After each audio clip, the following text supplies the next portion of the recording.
Hello, YouTube.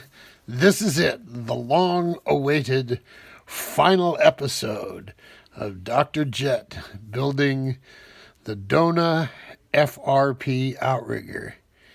Here it is. It's seaworthy. Well, I'm not going to run it with this tape. This tape isn't waterproof, but it is airproof and it's good enough for this. So let's see what we've done.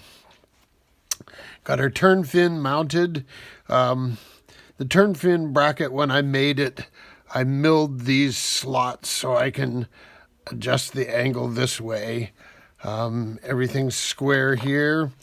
I have my 1107/1.5Y helicopter new motor, as in Steve New. And I have now programmed the radio. I'm using transmitter number 1, model 9, the DNA, Dona. Get it? DNA. Anyway, I've got a 2.25 milliamp hour battery in here, my generic 40 amp ESC that is now water cooled and waterproofed. The little 9-gram metal geared servo.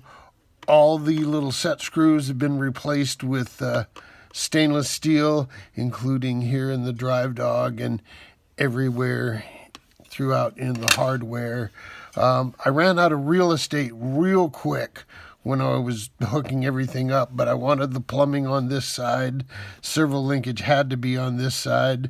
This had to be in the middle, so I wasn't left with a whole lot of options. Hang on, let's pull it out of its chocks here. And you can see I made an angled Delrin block to hold this rudder off at an offset. There's my water outlet. I can't see it when it's driving by, but I know it's going to work. Ride pad, my shrink tube in there. I'm going to start off with this 27 millimeter prop. It's a detongued, polished, balanced, thinned, sharpened Octura prop. According to my calculator, this should draw about 25 amps. And I want to really keep this thing under 30 amps just so I can have decent run times. Although with this being so well cooled, I could probably run it continuously at 40 amps and not have an issue.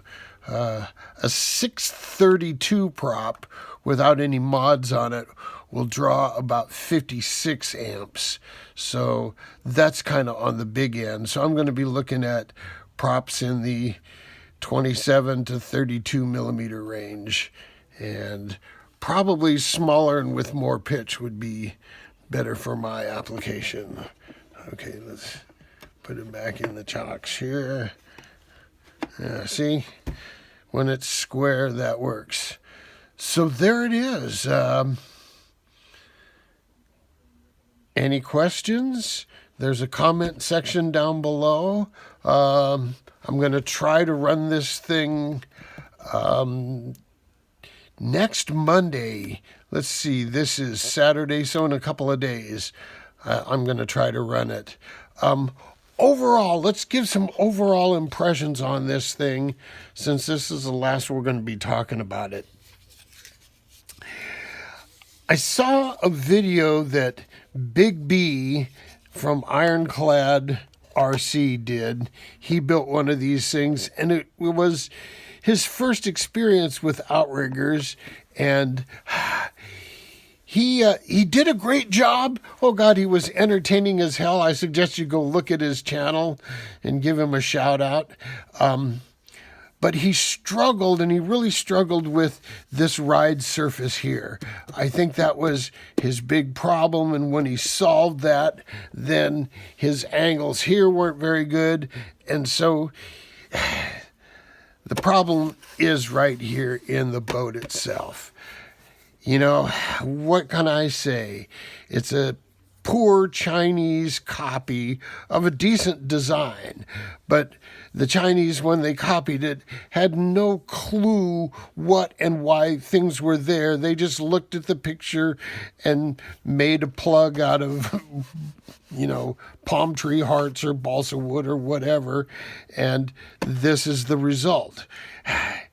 It's way too heavy.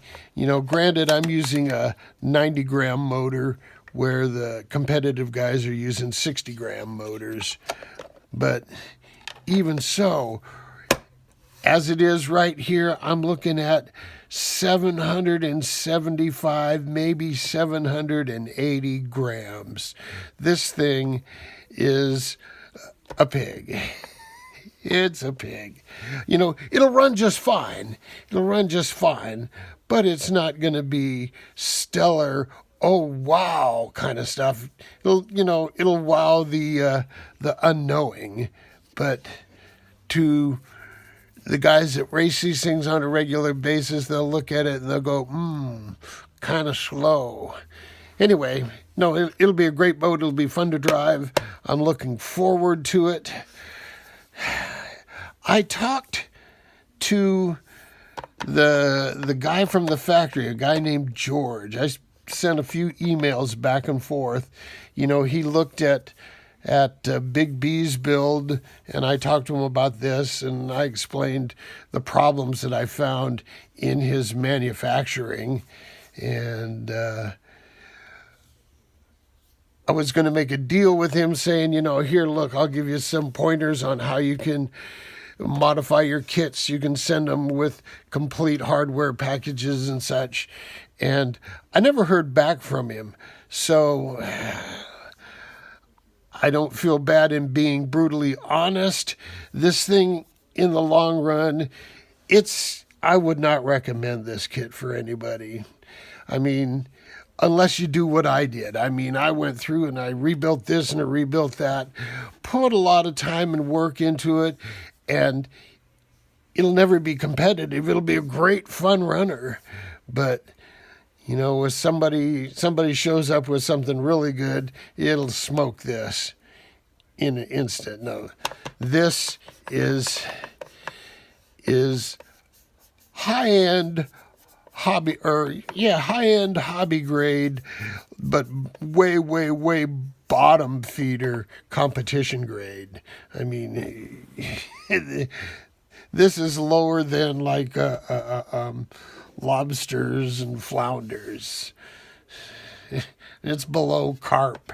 Okay, there you go. That's Dr. Jet. That's my honest opinion with this. Let me know if you want to see something else. I have a 1/20th scale Atlas van lines, 1978 Atlas van lines, that's almost done. It just needs a few more scale details and final assembly. I also have an H&M drifter, micro drifter catamaran that has 2 of these same motors in it. It should be fun. And who knows what else I have in the bill. Oh, I have a MHZ Miss Madison 1/20th scale hydroplane. I'm going to do what year was it? The 1999 Miss Madison, one of those. So anyway, I have a bunch of projects I can work on that I can share with you, or I can just build them here in my laboratory and keep it all top secret. Jerk all. Talk to you later. Let me know in the comments.